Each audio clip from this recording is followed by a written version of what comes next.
Uh, Thanks. And I'm very pleased to have with us today the Resident and Humanitarian Coordinator for Sudan, Clementine Nkweta-Salami. And she's here to provide you with an update on the humanitarian situation in the country. You will recall the statement the Secretary General issued yesterday, particularly about the situation in El Fasher, and now we'll get some more details. Ms. Nkweta-Salami, thank you very much for coming. The floor is yours. Okay, good afternoon. Thank you very much. When I was last in this room, I warned that Sudan was facing a humanitarian tragedy that was growing bleaker by the day. By all measures, the situation today is infinitely worse. After more than a year of conflict, the people of Sudan are trapped in an inferno of brutal violence. Famine is closing in. Diseases are closing in. The fighting is closing in. And there's no end in sight. I want to start with the situation in El Fasher, the capital of North Darfur, where hostilities have been escalating, putting an entire city in peril. Clashes over the weekend reportedly caused dozens of civilian casualties. Many more were displaced, most seeking safety in the southern part of the city. If the parties do not pull back from the brink, this will have devastating consequences for the 800,000 civilians in Al Fasher. Right now, the humanitarian assistance they rely on can't get through. More than a dozen trucks carrying health, nutrition, and other critical supplies for more than 120,000 people have been trying to reach the city for weeks. They set out from Port Sudan on the 3rd of April and still can't reach El Fasher due to insecurity and delays in getting clearances at checkpoints. The fighting in El Fasher is another tragic example of this conflict's grotesque impact on civilians. Over the past year, thousands of lives have been lost. Communities and families have been torn apart. Homes and civilian infrastructure have been destroyed. Khartoum, the beating heart of Sudan, has been decimated. No one and nothing has been spared. Horrific atrocities are being committed with reckless abandon.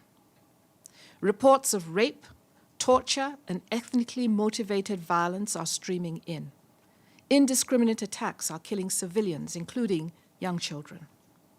Sudan is now today the world's largest displacement crisis. Almost 9 million people have been forced to flee to other parts of Sudan or neighboring countries.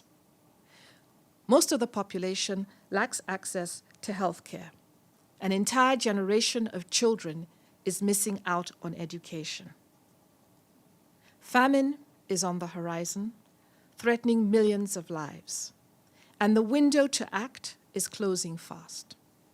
We have just 6 weeks before the lean season sets in, when food becomes less available and more expensive.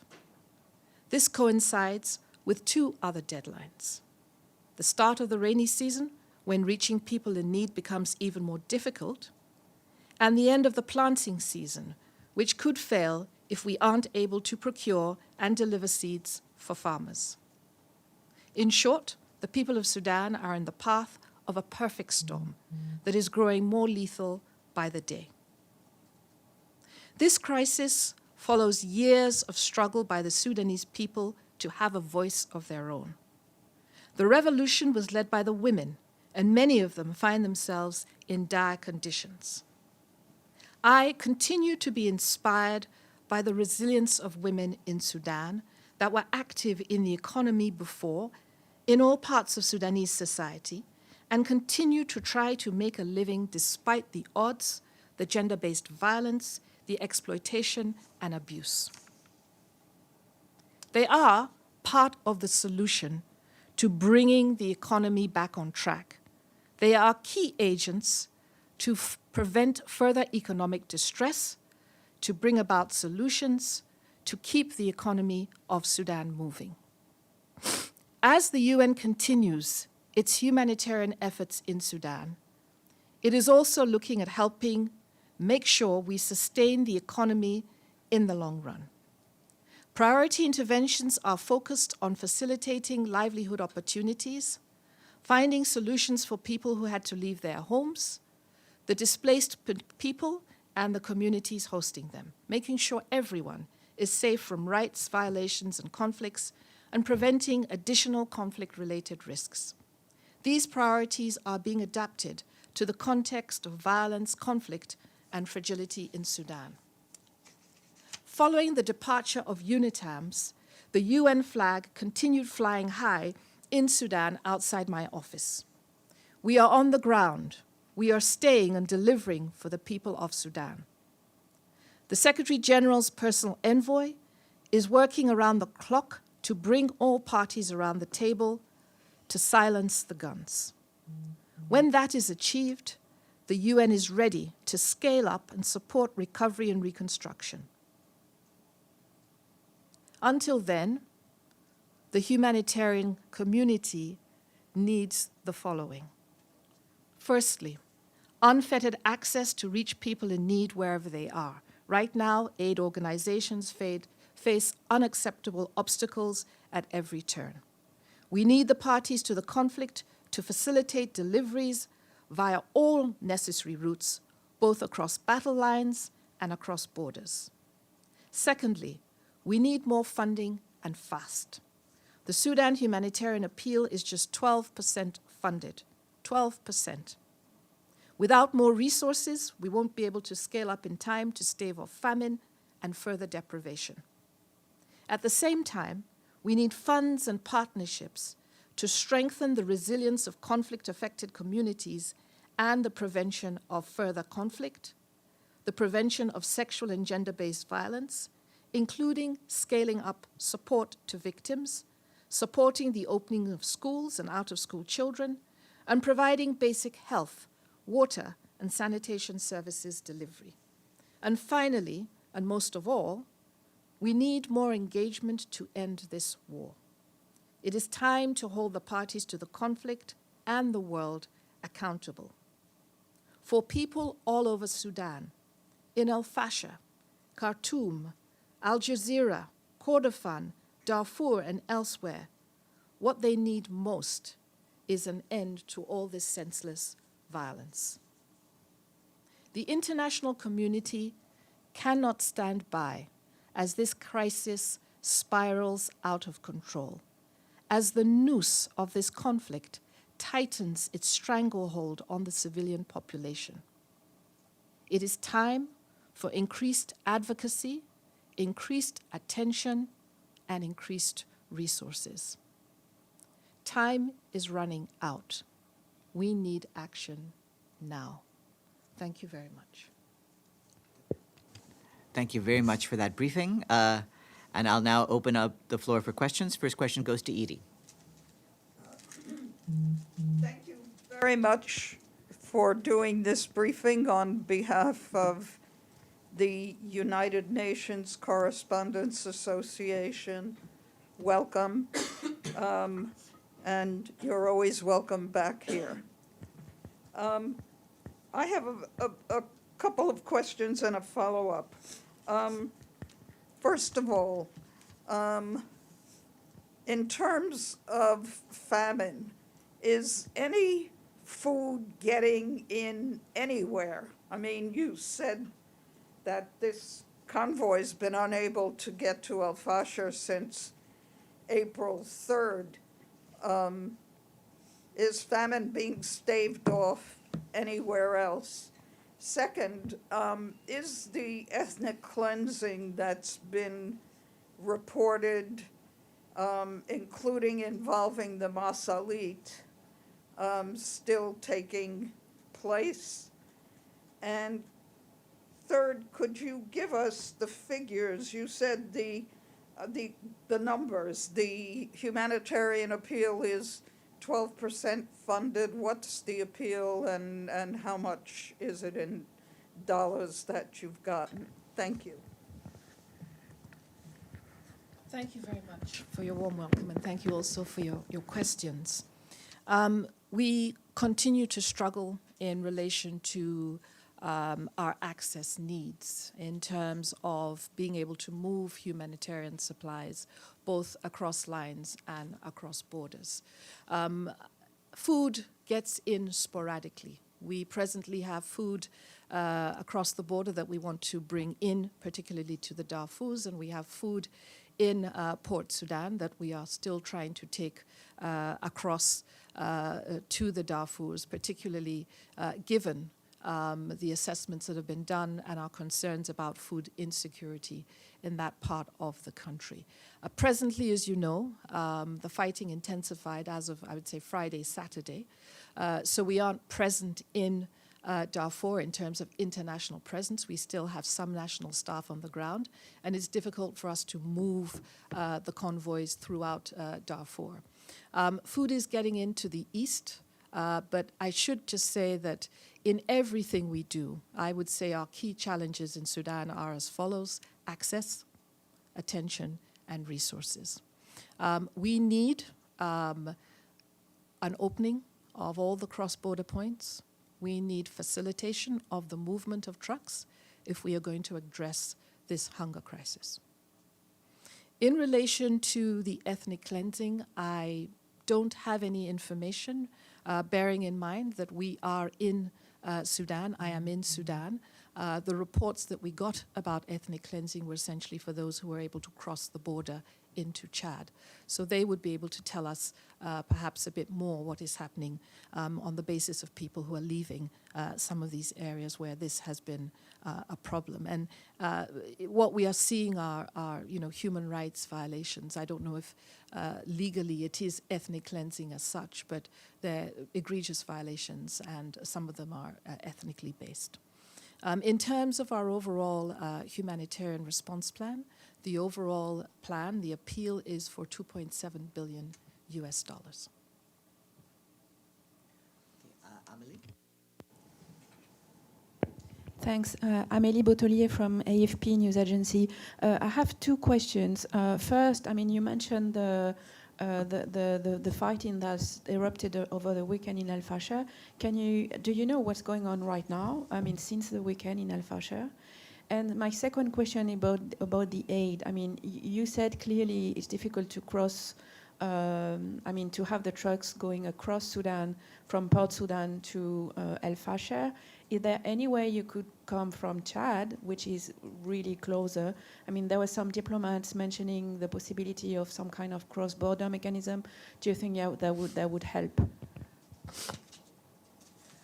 Thank you very much for your question. Just to say that in terms of what is going on now, I knew as of yesterday that there are clashes. We are trying to support those in Al Fasher in terms of trying to bring in some medical supplies. We do have trucks that are blocked inside the country, and we're trying to get them across where we have blockages so that they can actually move into Al Fasher and provide what is important medical supplies.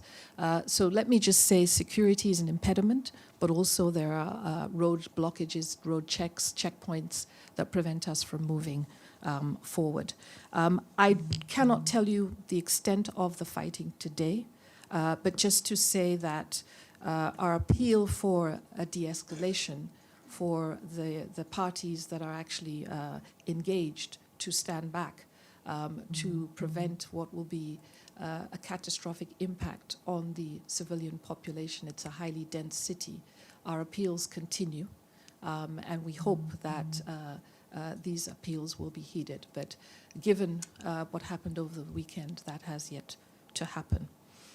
In terms of the cross-border from Chad, in February, we were told by the authorities that we could no longer use the Adre crossing point, and we were asked to use the Tine crossing point, which is further north. The challenges there are we can't get directly into Western Darfur, which is where we have been accessing for quite some time. It's a long route. We have cold chain challenges, and it takes time, and the ability to move volumes, given the circuitous and difficult route, is presenting significant challenges. We have requested, and we continue to appeal, there is advocacy at all levels inside the UN as well as outside to get the authorities to reopen this border entry point so we can access not only Western Darfur, Central Darfur, but South Darfur as well. Thanks. Maggie?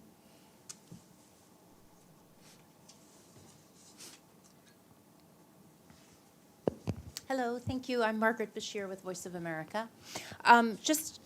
If you could put it into numbers maybe for us, how many people are at immediate risk of famine in Darfur and then maybe across Sudan? Because I feel like we have two separate stories sort of going at the moment because of al-Fashir and then the bigger story of all Sudan.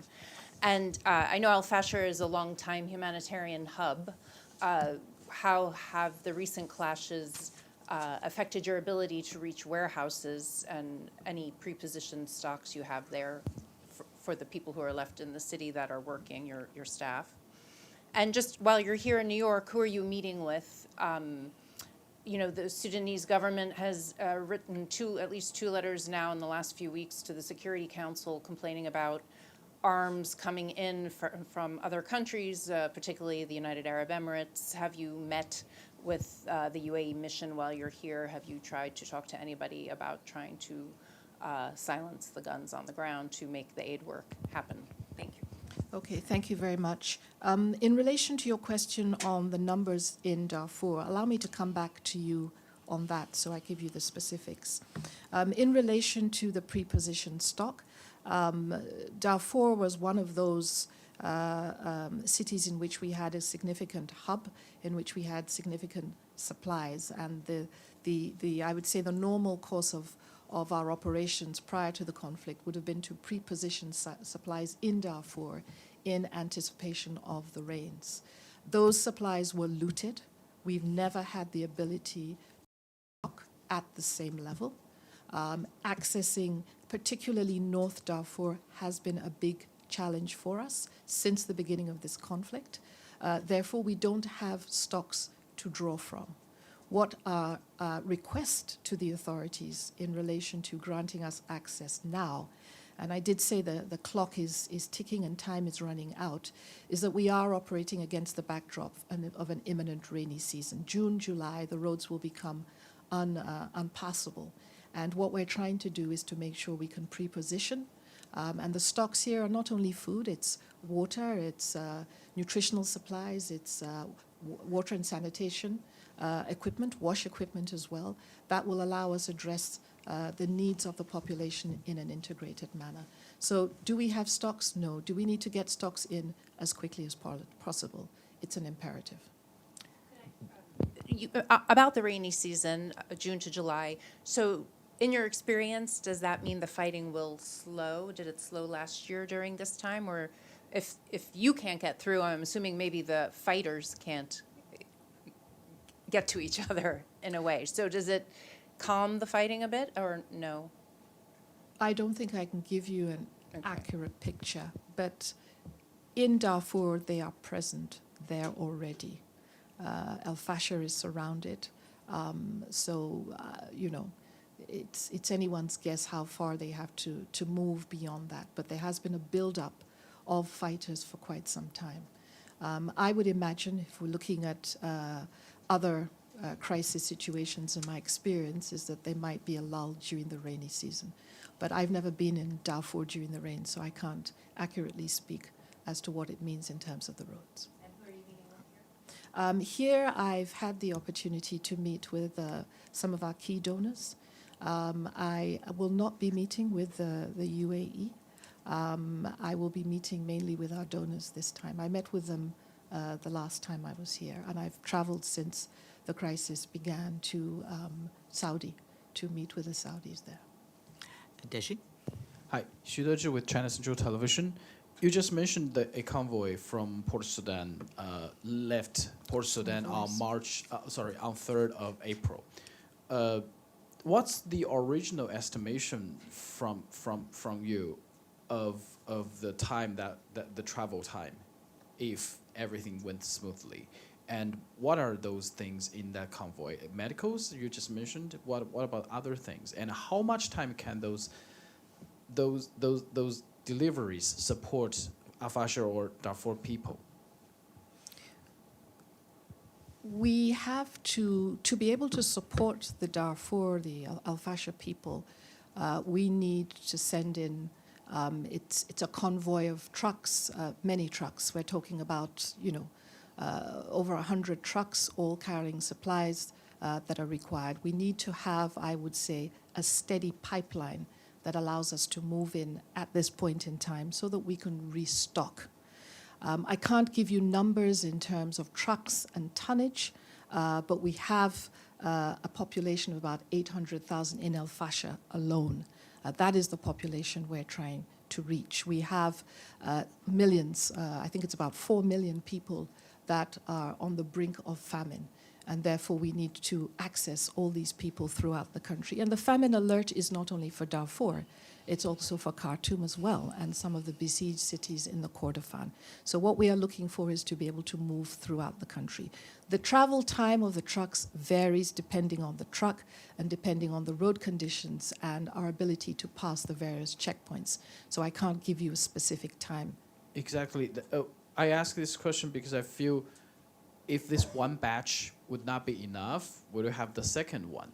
Since the first one has been delayed so much because of the checkpoints, the condition of the roads and blockade, how are you going to manage or to plan for another batch of convoy? The first thing we need is to have all the impediments along the road lifted. If those are lifted, we can deploy as many trucks as we can identify, we can move them, they will turn around and we'll take more items in. And that is why our plea at this point in time is to be able to do the cross-line as well as cross-border. Are there any other questions? Okay, yes. Just a detail on figures of the population in El Fasher. Maybe I'm confused, but I thought the 800,000 were displaced people living among the population. Is it the total population of El Fasher or only the displaced population? It's, to my understanding, the total number in El Fasher. But what I would just also like to point out is that bear in mind that a lot of displaced people have moved into the city and have increased the population of El Fasher. But if I'm wrong in relation to the numbers, I'll make sure that you get the corrected figure. Okay? And Edie? Is there any estimate of how many people have actually moved out of Al Fasher before it was surrounded to try and escape? No, not at this point in time. Yeah. Thank you. Oh, yes. Could I just follow up on that? It's my understanding that there really is nowhere for them to go, even if they can leave, that there's like a big desert area or something to that effect. Could you just explain to us where if people weren't trapped in Al Fasher, if they could get out, where is the most likely safest place for them to go and how far is it? What we have tried to do is not to identify what I would call safe areas because we have no ability to ensure that they remain safe. So we know that there are dense population groupings, there are IDP camps where the density is high, but where people can move to, where they will move to, is something that we're trying to explore and to see with the parties. I think our efforts have always been not to take the fighting to Al Fasher, given the challenges of the environment, given the difficulties in moving people along the routes, and the fact that if they do move further into the countryside, it will be very difficult for us to access them. Thank you very much. I'm sorry it was such a somber briefing, but thank you for being here and providing this briefing. I'd like once more to thank our guest, Clementine Nkweta-Salami, and good luck as your work proceeds.